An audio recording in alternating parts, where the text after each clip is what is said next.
তো hello' guys, কেনেকুৱা খবৰ? মোৰো ভালে আৰু যাৰ নেকি ভাল নাই ভগৱানৰ ওচৰত প্ৰাৰ্থনা কৰিছোঁ চবৰে ভাল হ'ব ক'লে যাওঁ। আৰু আজি ভিডিঅ'টো পূৰা বেবী উৎসৱ প্ৰায় ষ্টাৰ্ট কৰি দিছোঁ। তো বেবী শুই আছে, তো এইফালে দাদাকে পাই গ'লি বেবী উৎসৱ।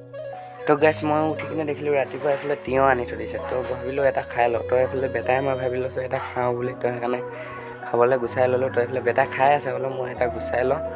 তো যিহেতু একবাৰ দেখাইছিলোঁ আপোনালোকক খেতি কৰা, তো সেইকাৰণে এতিয়া হৈ গ'ল খেতি, চব্জি লাগি গ'ল। এতিয়া এইফালে তিয়ঁহ আৰু জিকা ভেন্দি, তো এইফালে বস্তা পেকিং কৰি দিছে। এইফালে আমাৰ মা আকৌ কাপোৰ ধুই আছে বেবী ভাগৰ।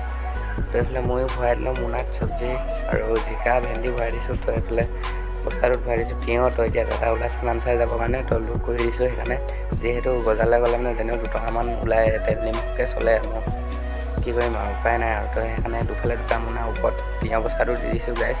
এতিয়া যাব ওলাইছে দাদাহঁতক, গতিকে পূৰা কি আনিবলৈ কৈ আছে আৰু দিয়া দেখি।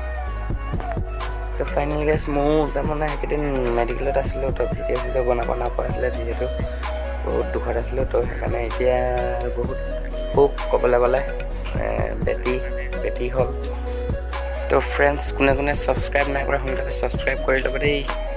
তো ফ্ৰেণ্ডছ, আকৌ এইফালে মায়ে খীৰাই আছে গাখীৰ। তো ময়ো চাবলৈ আহিছিলোঁ। তো এইফালে গাখীৰ খীৰাই খতমেই হ'ল। তো এইফালে গৰুখিনি খুলি দিছে, যিহেতু ময়ো খেদাই থওঁগৈ অলপমান, নহ'লে পূৰা আমনি কৰে। তো এইফালে মোৰ গাহৰিটো মই ভাবিলোঁ গৰুখিনি অলপমান আগবঢ়াই দিওঁ খেদি কিনে, নহ'লে বাহিৰত চৰি গৈ পূৰা আমনি কৰি থাকে। যিহেতু আজি আছোঁহি মই ঘৰত, তো দোকানত যোৱা নাই, যিহেতু ৰাস্তাৰ কিনাৰতে দোকানটো, সেইকাৰণে ঘৰলৈ আহিছোঁ। বেটিক লৈ কিনে ৰাস্তাৰ কিনাৰত থাকিব নোৱাৰোঁ।